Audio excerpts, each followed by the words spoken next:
Hey, one more week to go before I have to weigh in to make weight while feeling great. And that is my session today, because some of you who are watching participating in sports, they have to make a set weight, or you want to be at a set weight to maximize your peak performance. And yes, it is 1 week for me before I have to weigh in. I'm about to fly overseas, and I've got 2 championships I will be competing in: the World Cup in Malaysia and the World Games in Korea. And for those 2 tournaments I have to make weight. Malaysia have to be under 75 kilograms, and for Korea it's under 76 kilograms. And that's quite interesting for someone who ranges between 70s all up to the 90s. My wife regularly says, you are the master of making weight, because she's seen me in so many tournaments make weight by less than 100 grams. And she says, how do you do that? And yes, I'm going to share today with some of the things that could be useful for you. I'm not here to tell you what to do or what to eat or what not to eat. I'm just going to give you some tips and maybe some principles and philosophies to go by and adapt and make them your own. That's going to help you make weight and still feel great. So I'm going to remove this beanie, because I put this beanie on there because I thought maybe I can lose a bit of fat off my head while I'm exercising. No, not really. Don't take that too seriously. That's a joke. So yes, it's interesting. I've seen a lot of martial arts and martial artists go through a process of making weight, and there's an old saying in the fight game is that weigh-in is the first bout or the first fight, because that was the first one you have to win to compete. Now, what weight do you need to be, or what weight do you want to be? And that is very dependent upon lots of different things. First of all, what's really important is that whatever weight you choose or whatever weight you aim, is that it's going to put you in a position where you're still at your peak performance, where it's no use to being at a weight where you lose strength and you're weak and you have no energy to compete. So you want to be at a weight that's going to put you in a position where it gives you an advantage, both physically from a weight and a performance point of view. Now, different sports have different requirements. For example, we have up here the greatest, Muhammad Ali, and he fought in the heavyweight division. So he fought, when he first got into the heavyweight division, as Cassius Clay, he weighed around about 210 pounds. So that's in the 90s. So he's quite lean for a heavyweight. However, that was his advantage, because he could dance like a butterfly and sting like a bee, and he fought faster and more sharper at maybe a lighter weight than when he got heavier later on in his career, where he didn't dance so much because his power to weight ratio wasn't the same. So maybe at his peak weight was probably 210 to 220 pound, where you have heavyweights today, which like Tyson Fury, who was a lot more than that. But his fighting style is completely different. He's not a dancer, he's more of a romancer. No, he's not a romancer at all, but he talks in a very romantic way. But he uses his size and his weight to his advantage to win his fights. Not to mention he has incredible boxing skills, where Ali also had incredible boxing skills, but he probably used his agility and speed, and he very much fought like a middleweight, even though he was a heavyweight. So even in the heavyweight division, you will find that different weights will suit different people, even if though the weight is, limitless, I suppose. But you may get to the stage where you're increasing your weight so much that your speed and your weight, your power to weight ratio and your endurance and your fitness is very much compromised. So it's no use being really heavy if you can't last the distance. And you have, over here in boxing, you have the great Sugar Ray Leonard, who they used to call he was like the mini Muhammad Ali, and he fought in the middleweight division. But he also moved through the cycles from welterweight all the way up to light heavyweight, and he won world championships in 5 different weight divisions. And obviously, as he moved through, he had to adapt his fighting style accordingly to the weight class that he was fighting in. But he was probably his fastest and leanest and quickest when he was a welterweight, and as he got heavier, he was still very fast, particularly for those weight divisions. But he couldn't always rely purely on speed. He had to rely on probably wisdom, I suppose. He became a lot smarter as he increased his fighting speed. So you find things like judo and boxing and certain martial arts that go through weight categories. And it's important that you find the weight category that's going to suit you best. For example, in Taekwondo, I fought in the under 70 weight class, which is, man, I'm really lean at 70 kilograms. And I did very well at 70 kilograms. I won numerous world championships at that weight. I don't fight at that weight division now, probably because I don't feel my best at the weight division, even though as a Taekwondo, a striking martial art, if I'm leaner in a lower weight division, then I'm more likely to be taller than the weight division I'm in, which gives me a bit more advantage with reach because I'm the tall, lean person rather than the stocky, strong person. However, I find that I probably lost a little bit too much strength, and just the battle to get down to 70 kilograms wasn't really worth compromising the lifestyle that I wanted to live. So I find I don't fight so much down at that weight category anymore, purely by personal choice, but also I feel I'm probably stronger in between the 75 and 80 kilograms. So you have to pick a weight there where you feel where you still have that advantage, whether it be height or sometimes height you want to be shorter. For example, maybe when in judo, for example, which is more of a grappling type sport, having a lower center of gravity, being stocky and stronger, could be an advantage to you. So when I compete in judo, which I have, when I was a young buck, I also competed in the under 76 kilograms. But as I got older, just recently I've been fighting in the under 90 kilograms, where carrying that extra mass and size I found was an advantage. A bit more stronger at that position, probably a bit lower, shorter in the division because I've got a lower center of gravity, which is helpful in judo. However, not to say some people are lean and they fight better in the lighter division. So you basically have to work out what's going to be your best fighting weight or your fight weight that's going to give you the advantage, whether that be biomechanical means in reach or height or center of gravity or strength or power, or that might be in a skill set or speed and agility and so on. So you're going to have to take, there's always a compromise. There's always going to be a compromise. I find even, I came back from the World Championships in Italy, and I basically fought in the open class in the heavyweight division.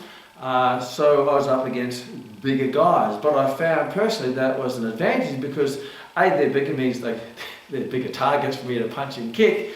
But also I'm the smallest one in the division, but I'm also the fastest one in the division. And because it's basically, it's controlled contact, you still hit each other, you hit each other hard, but it's not full contact, even though we do hit really hard. And the number of times I hit someone or punch or kick them, I accumulate points. So I found that my speed and agility and fitness was my advantage, even though I was shorter and lighter than my stronger opponents. But they couldn't express their strength in me because it's like catching a fly. Every time they try to punch me, I'm gone. So again, it's a pro and a con. So in the heavyweight division, they're bigger, they're slower, they're not as fit as me. I'm faster, I'm leaner, I have more agility and more endurance, which is my advantage. But however, if they hit me pretty good because they're a lot bigger than me. So however, when I go down to the lighter class, then yes, I'm probably a bit stronger and taller, but they're more probably a natural that weight, so they seem to be a bit faster. So there's a pro and a con, and you have to work out what's going to will be best suited to you for your performance. If you have other sports such as over here, Ronaldo on soccer, he doesn't have to weigh in or meet, but he still has to make sure that he's at a weight where his power to weight ratio and his speed to weight ratio and his endurance and fitness to weight ratio is ideal to maximize his performance on the soccer field, whether it be Ronaldo in soccer, or we've got Michael Jordan down here in basketball, or Roger Federer in tennis. Again, there's no weight classes, but you may get to the stage where you put on too much weight, it will compromise your performance for that sport. And if you lose too much weight, it may also compromise your performance for that sport, depending on whether it be a striking sport or a racket sport or a ball sport or whatever it might be. So that is some of the questions you have to work out for yourself. That's what's going to be the best weight for you. And when you've established that, and that may vary depending on the tournament and the different rules and the different stages of your life, then you have to work out, now how can I make that weight and still feel great? Because a lot of the time I come across martial artists or different sports have to make weight, and they go through hell to get to that weight class. And boxing and MMA are famous for where they'll lose 10, 15 kilograms in dehydration. They'll dehydrate the whole body out to get as much fluid off, because obviously fluid's easy weight to get rid of, and they'll rehydrate, they'll wait in the day before and they'll rehydrate to fight the next day. And they have to make that decision, is how much weight do I want to lose where it won't compromise my performance the next day, particularly if they're going for 12 rounds of boxing, or 5 or 3 or 5-minute rounds of MMA, because you have to be able to last. But that's the personal decision that you have to work out with your coach, and the strategy of how you're going to approach it. Now, I've always been in sports where I've had that, that challenge, or that opportunity to challenge my body to make certain weights from when I was young, right through to now that I still compete as in the vintage class of the fight game. But I'm used to it because of having a background in sports science, and being particularly a sports biomechanist. I can work out how is the best way to lose that safely, effectively, and efficiently. And I'm going to share some of those. Some are universal rules of physics, and some of them are personal rules of choice and how you want to live your life. When I was a professional boxer or kickboxer in my teenage years, obviously judo, I always fought weight classes, and I always actually lost a little bit of weight to make weight. Because you tend to be out in the bed in the pasture in the off season or between competitions, and then you need to get back into that lean, mean fighting machine condition to compete, which means you've got to drop a bit of weight anyway. Normally it's somewhere between 3 to 5 kilograms, which is fairly easy to do. If you're losing 10, 20 kilograms, then that's going to be a bit more of a challenge, and you may have to do some major actions and lifestyle changes to achieve that. But when I was a kickboxer, I was to fight middleweight, super middleweight, so I was around about the 73 to 75 kilogram range, which is okay for me, but also during that time I would cycle between martial arts, and I went into bodybuilding, and then I went into the bulking stage of bodybuilding, and I bulked myself up to over 100 kilograms. You believe that? 100 kilogram Kman.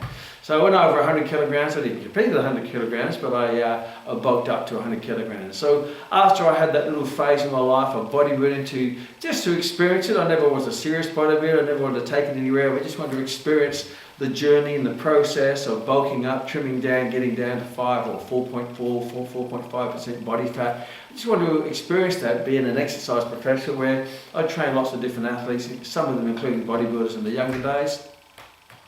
From a personal point of view, so once I went through that phase, I ended up being in the high 90s. Sometimes I'd tip the scales over 100 kilograms. So I went back into the fight game, so I had to now drop close to 30 kilograms to get down there, because I didn't feel healthy for me anyway. I didn't feel energetic. I felt like a big ox, basically a big, and some people love that, and I respect that. And it was quite empowering, feeling big and strong. Just that I couldn't even stretch the back of my head because of my bulging biceps. They weren't that big. However, so I went through the journey of losing 30 kilograms to go back into fighting. And again, you can lose that through just good lifestyle changes, good hard training.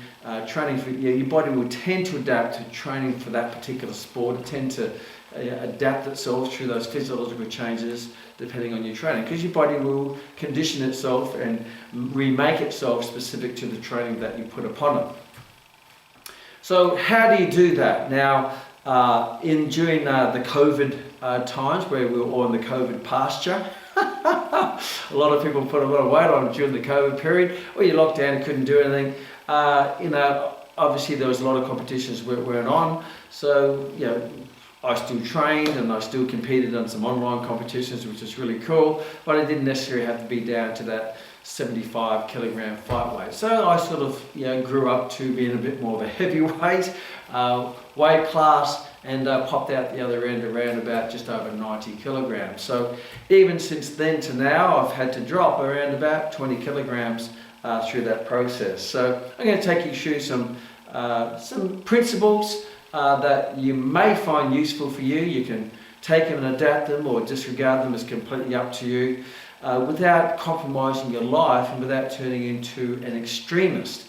A lot of people will go through extreme processes or extreme diets or extreme training routines to make weight, and sometimes they end up getting hangry. It means a combination of hungry and angry. And one thing that Rory, my wife, beautiful wife, regularly says is, no matter what you're doing, you're always in a positive mood. You're never grumpy, never angry, never hangry.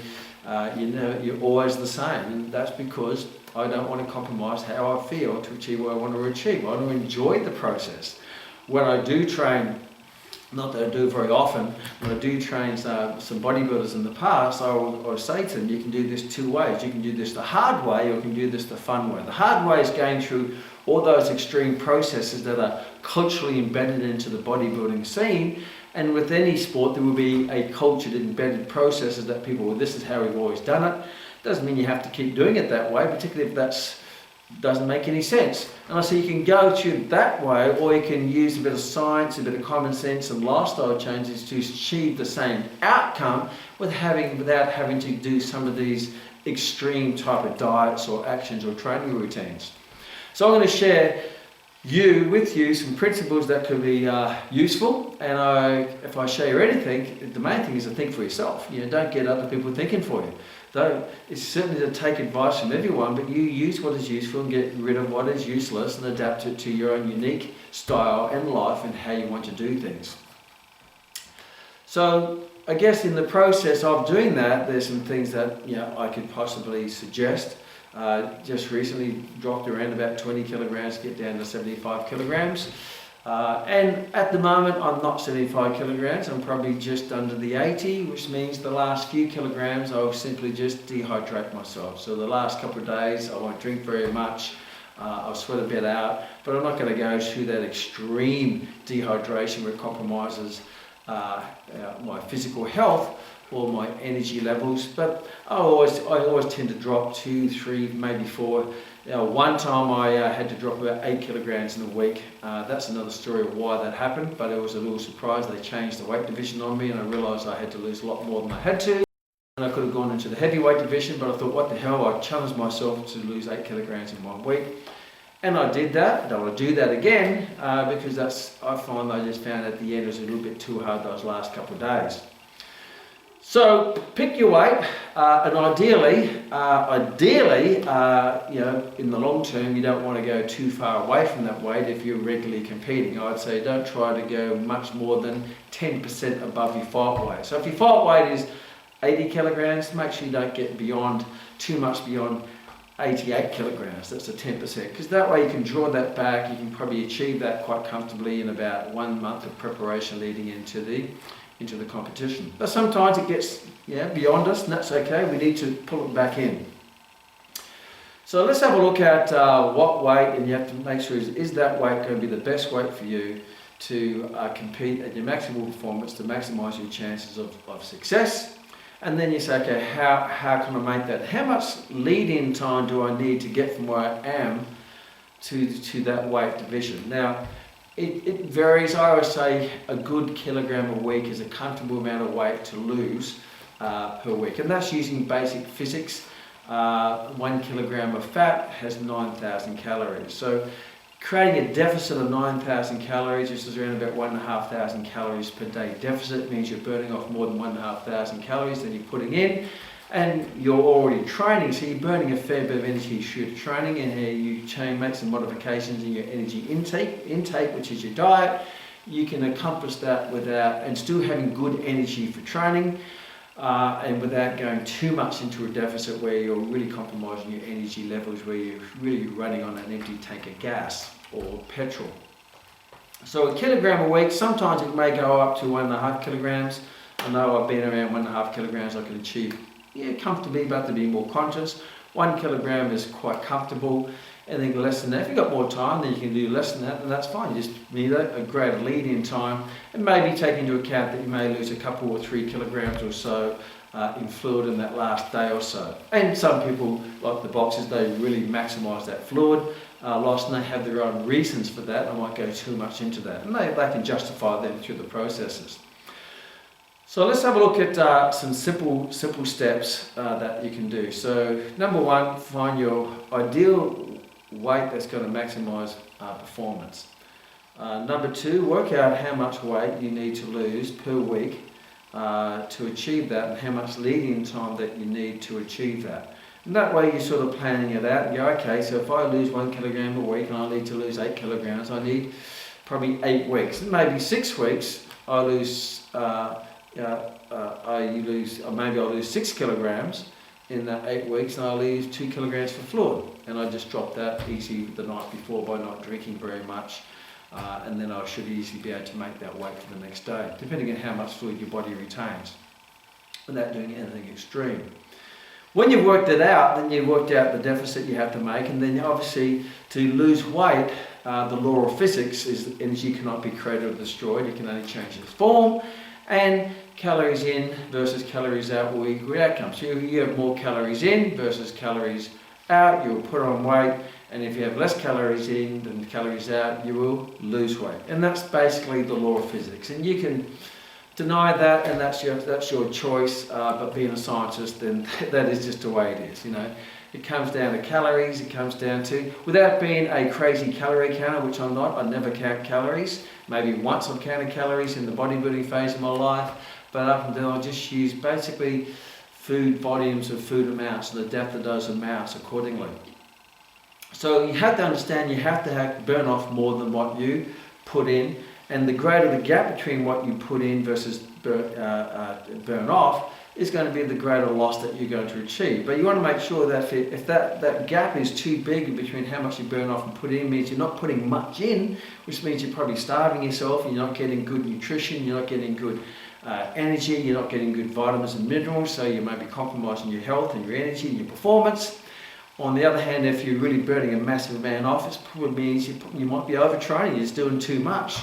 So you want to have that nice balance between the two, where you chunk it from both ends to get that gap. So reduce the energy intake and increase the energy output to get the desired result without going extremes on both sides. And a lot of people do extremes. They go extreme diets.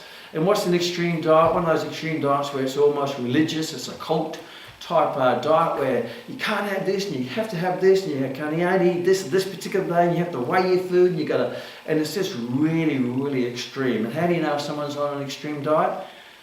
Don't worry, they'll tell you. How do you know if someone's on an extreme exercise program? Don't worry, they'll tell you, because it's so extreme, it's almost religious and it's almost a cult, and they have to go and push it on to everybody. So yeah, and that's just not the way I sort of do things, and I'm going to suggest some alternative methods where you don't become that person everyone avoids, because all you can talk about is your extreme diet or your extreme exercise plan, and they have fancy names for those diets and exercise plans. So I'm not going to say any, because then I might offend someone who may be in that cult following of diet or exercise plans. However, you have to find your way of doing things, not other people. So learn from everyone, take what in and learn, but follow those basic principles. You have to burn off more than you put in if you want to lose weight, and then you have to work out how you're going to do that without being an extremist that compromises your life and maybe loses all your friends because they don't want to be going out to lunch with you, where you're such an extreme in your selections of foods and judging what they eat, and then pushing their views onto you, because no one likes to be told what to do. And I'm not here to tell you what to do, I'm just sharing some, maybe some golden nuggets that might be useful, or you can flick them aside and say, well, that's nice, I'll do it my way. That's cool. No. So you got to have that energy difference between input, intake and output. There's a good. Now, how do you do that? So I'm going to give you some basic suggestions, and I'm never going to tell you what to eat. My suggestion, if anything, is you're eating the way you are now because that's how you like to eat. So there's a good clue. You're eating the way you are now because you like the way you eat. So my suggestion is don't change that. Because if you change that and you start eating someone else's way, or you start eating the way the religious cult tells you to eat, or the diet tells you to eat, or other people, then you're not eating your way. So you're not going to enjoy it for long. And maybe initially you will enjoy it because you're in this adrenaline-filled environment where but that soon don't understand, and the reality strikes in. And it's like everyone, they go on these diets, the people go on diets, and they're on for about 8 weeks, or they go, and all of a sudden, they pop off it. And they say, well, it didn't work. Well, it did work, you just didn't stick to it, and the reason why you didn't stick to it is because you weren't enjoying it. So maybe you find a way that you're going to enjoy, give you energy, give you vitality, give you the result, and you actually enjoy your food. Because my principle is I eat for two things. I eat for performance, but I also have to eat for pleasure. I have to enjoy it as well, because eating is a big part of society. We enjoy. Who doesn't like a good feast? Feasts have always been a big thing, a centerpiece of society. Families get together and eat. Let's go out and do lunch. Let's go and have dinner. Let's go and have a coffee and a muffin, or what it might be. It's a part of our culture. And why would you take that away? You don't want to be that one person, chewing on, celery sticks when everyone else is having what they're having, and you're miserable in the corner because you can't have what they're having. How to have your cake and eat it. Let's work out how to do that. So try not to go too far off what you enjoy eating to start with, and work out ways to do that. So I'll give you some basic ideas as how. Maybe one way to do things is to look at the things you're eating and say, is there any hollow calories in there? Hollow calories means they're calories that don't add any, maybe they don't add a lot of, they don't add energy or nutrition, they don't add vitamins and minerals, or they may not even add joy into your life. You just have them because you're eating because it's a habit, or you eat it because that's your go-to when you're emotional. And maybe is there an alternative? So if you normally have Coke, then maybe have Coke Zero, which has no calories. If you have Pepsi, maybe have Pepsi Max. Me, I love my bourbon. I'm a bourbon drinker, the Wild Turkey bourbon, and I don't tend to give up all those things. But when I have my bourbon with my Coke, bourbon and Coke, I have Pepsi Max. So I replace my Coke, which has calories in it, but those calories aren't attached to nutrition. There's no nutritional value in those calories. They're energy, but I can get energies in nutritious foods rather than energy in hollow foods. Hollow foods means they're hollow of nutrition. So I may replace my full cream milk with maybe skim milk or trim milk, because it doesn't make any difference to me. But if you love whole milk, then don't give up whole milk. Maybe just have less of it. But if you can replace it with an alternative that doesn't compromise the joy of having it, then that may be able to get rid of, who knows, 300, 400, 500 calories in one day. Well, 500 calories is basically close to an hour job. So rather than having an hour job, you may be able to make some alternative choices in your diet that doesn't compromise the joy of your diet. Look for maybe some alternatives. You maybe look for some replacements. You may, instead of having a creamy sauce on your pasta, you may have a tomato-based sauce, which just has less calories. But if you love your creamy sauce, have your creamy sauce. But if you're not really addicted to your creamy sauce, have maybe a tomato-based sauce. So look for alternative ways doesn't take the satisfaction of eating out, the society, which means it satisfies you physiologically. It means you still get the full amount of food, but it's different, but it's still filling. Therefore you don't go hungry, but there's less calories in it. So less calories, maybe drinking less, rather than drinking a litre of an apple juice, you have an apple or two, because you're not going to be able to eat that many apples to fill up a litre of apple juice. So it's very easy to drink calories, it's easier because it gets refined and it gets really condensed into a fluid, where it's harder to. You've got to eat a lot of apples to make a litre of apple juice. And so you might be full after the first apple. So you still get all the nutrition of the apple, you also get fibre and you get all that, but you may not necessarily get the excess calories. Because sometimes too much nutrition isn't good either. Too much of a good thing is not always a good thing. So there's some suggestions, and I don't know what you eat, but just have a look at it and say, how can I reduce? Maybe look at the things that you're nibbling on that you don't need to nibble on, and you're eating them because of habit or emotion. As every time you open the fridge, you grab a handful of lollies. Do you really need the lollies, or are you just grabbing them because they're there? Sometimes men particularly eat due to habits. Women can more eat due to emotion. So maybe find an alternative, or don't put yourself in that position where it's that habitual grab or emotional grab at eating things. When you have a coffee, do you always have to have a muffin, or is that just a habit, or is that an emotional thing? It may not be a physiological reason. You don't need it. If it wasn't there, would I be searching for it? There's a good clue. If it wasn't there, would I go searching for it? Or am I just eating it because it's there? So there's some just self-awareness things that they're not going to compromise your joy of food, they're not going to compromise your energy, they're not going to compromise, you're not going to get hungry, but you may look for those little opportunities to reduce the calorie intake. That way you don't have to reduce the energy expenditure. Because if you're already training hard, the last probably thing you want to do is add another hour run to your day to get that deficit. We need to burn an extra 500 calories. It's easier to reduce calories in. It's easy to make those adaptations of dropping 500 calories that may not compromise your joy of fooding and eating for performance and pleasure. 500 calories can be cut here and cut there and cut there, and you bring it down by 500 calories. But to burn off 500 calories, you probably need to go for an hour run. That takes an hour. It's physical. It can be wearing, particularly if you're already training. So it might be easier to reduce the calories of what you're already eating. And one of those ways is to just look for alternatives that are still nutritious and they don't take away the pleasure or the performance or the energy, but they're just maybe better choices for you. So that's the easiest way to start with. Now the next after that is simple. People ask me, how do you lose weight so easily? How do you lose weight? Well, if you want to weigh less, eat less. So when I eat, and I'm just sharing what I eat, and normally that's none of no one's business, but because I'm sharing some ideas with you. Because what I don't want to give up the things I don't want to give up my pizza. I don't want to, because I love pizza, I love pasta, I love everything. I love all foods, and I love all the foods that most people say you shouldn't have. I love bread. And you may not like it, and that's perfectly fine, but they're the things I love. So I'm not going to give up the things that I love, because then I stop loving eating. I want to love what I do, but what I do basically is I just eat smaller portions. So if you want to weigh less, just eat less. It's not that complicated.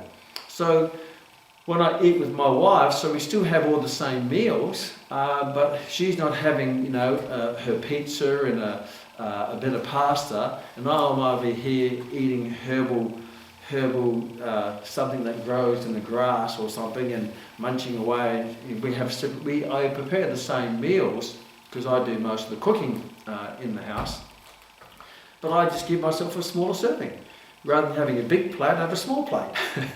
If I halve my volume of food, I'll start to halve my weight.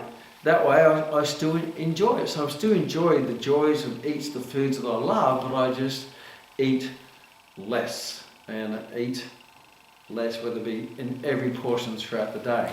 And as well, in that time, I'm doing what I said to start with. I replace certain things with less energy-rich foods or alternatives, but still nutritious and still joyful. And then as I adapt that, I find that each week I just start losing weight, but I'm not really compromising my life. I'm not compromising what I enjoy. And why should you? You only get one shot at life, and if you can still achieve those extreme performances in sport, but you don't necessarily have to go extreme in your nutrition or your diet, or extreme in your training for that matter. We can put everything in a complementary way, whether it be your training combined with your nutrition, to complement each other to get you to that level of performance. And if you find that your calories in are quite low, then my next piece of advice is that then you eat according to your training. So days that you may have a day off, you may not eat as much because you don't need the energy. Days that you are training, then you put the food in when you possibly need it for the training. So if I'm not training to the evening, then I won't eat much in the morning, and then I'll tend to have something before training to give me a bit of energy for my training. Then I'll have my hard training session, I'll eat after. So I'll time my food intake, my snacks, or my meals according to my training schedule, and I won't eat for the sake of no use me putting petrol in the car if it's just sitting in the garage. When I need the petrol is when it's on the track. It goes out onto the track, I put the fuel in so it goes on the track, and while it's sitting in the garage, it could be just churning off petrol to lose the weight. So I'm not going to overflow it with petrol when it's not needed. I'm not going to overflow my body with energy when it's not needed. I aim to get the nutrition in for the repair, regeneration, and the supercompensation of my body from the training session, but I don't need to over-energize it to go to sleep or to have a lazy rest day, recovery day. I don't need to over-energize it. I still need nutrition to recover, which comes with time, but when I need the energy is to train to maximize my training performance so I can stimulate the physiological adaptations for my sport. And the same process, losing the weight that I need to lose, preferably fat, but you're going to lose a bit of muscle, that's just the nature of the beast. You'll lose fat and you will lose a bit of muscle, that's called because your body has to go into a physiological state of a catabolic state. It means it's burning energy, including fat and obviously a little bit of protein as well. But you minimise that with your training and minimise that with good nutrition and timing, and then you find that you can have your cake and eat it. Reach peak performance without compromising your life by doing extreme diets or extreme nutrition, extreme training processes that are almost religious and cult that you stop enjoying. Because when you go down the extreme, there's always a rebound. There's always a big bounce back. Anyone who goes on an extreme diet, and you know this, you hear that and they say, oh, I've lost this much weight on this fantastic new diet. And then it's 6 months down the track, they're twice as big than they were when they started because they have that bounce back or that reaction. And you don't want to have that bounce back after a competition where you get to a certain weight, you're feeling great, and all of a sudden 1 month after the competition you've gone from welterweight to heavyweight again because you just bounce back, because in that process you haven't done anything extreme that bounce back from. You've just adapted accordingly over the time frame. Yes, there's going to be some sacrifices, don't get me wrong, but they're not going to be major sacrifices that's going to compromise your joy of the training, nutrition and your life. So take that on board. You may not even be an athlete. Even if you're retired, you still want to do the same thing because you still want to be at peak performance for your life because you're still enjoying life. You still want to be able to maybe go mountain bike riding or outrun your grandkids or go skiing. I happen to live in those types of areas. So even if you're retired, you still want to be physically fit to be in peak performance for your life, so you can eat for performance and pleasure. So whether you're in sport, where you're training for sport to maximize performance, sport to performance in a weight class to make weight, or you're eating and training for life, either way the same principles apply. So I hope that has been helpful. I'm looking forward. I've got a week to go, so I've still got a few kilograms to drop, but most of that's going to be fluid. I already worked that out. Therefore, in the way over there, I'm still going to be eating food, but I just reduce my fluid, and eventually I'll get to that weight. Then I just rehydrate myself back up to peak performance, and I've enjoyed the process. Because if you stop enjoying the process, then you probably won't get to the outcome and the performance. So I hope that's helpful. Enjoy it. As the great Bruce Lee beautifully says, take what is useful, get rid of what is useless, and just input your own uniqueness to it, and then you come up with something that's going to be special, that's going to work for you. See you in the next session.